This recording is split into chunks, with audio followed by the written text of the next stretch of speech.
নারায়ণগঞ্জের রাজনীতিতে নতুন আলোচনার জন্ম দিয়েছেন রেহেনা বেগম। একসময় তিনি ছিলেন আপাদমস্তক আওয়ামী লীগ সমর্থক। সভা, সমাবেশ, মিছিল, ব্যানারে তার উপস্থিতি ছিল নিয়মিত। বিশেষ করে সংসদ সদস্য শামীম ওসমানের ঘনিষ্ঠ পরিচয়ে তিনি পেয়েছিলেন প্রভাবশালী অবস্থান। ওসমানের সঙ্গে তোলা অসংখ্য ছবি ব্যবহার করে নানা সুবিধা নিয়েছেন বলেও অভিযোগ রয়েছে।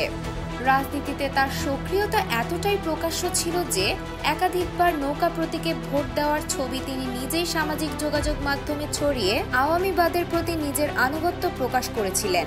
ওসমান পরিবারের ঘনিষ্ঠ মহলে তাকে বিশ্বস্ত কর্মী হিসেবেই চিনত সবাই। কিন্তু 5 আগস্টের রাজনৈতিক পালাবদলের পর চিত্রটা পুরো উল্টে যায়। যিনি একসময় ওসমানের লোক হিসেবে পরিচিত ছিলেন, তিনি এখন আওয়ামী বিরোধী শিবিরে। ব্যারিস্টার ফুয়াদের নেতৃত্বাধীন এবি পার্টিতে যোগ দিয়ে রেহেনা বেগম নিজেকে নারায়ণগঞ্জ 4 আসনের সম্ভাব্য প্রার্থী হিসেবে প্রচার শুরু করেছেন। দলের অভ্যন্তরীণ সূত্র বলছে, এবি পার্টির প্রাথমিক মনোনয়ন তালিকায় তার নাম থাকলেও এখনো কোনো আনুষ্ঠানিক ঘোষণা হয়নি। তবু রেহেনা বেগমের প্রচারণা থেমে নেই।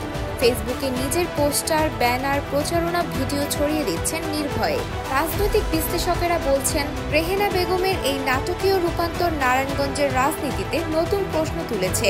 এটা কি সুযোগ সন্ধানী অবস্থান বদল, নাকি রাজনৈতিক বাস্তবতা মেনে নেওয়া এক নতুন কৌশল?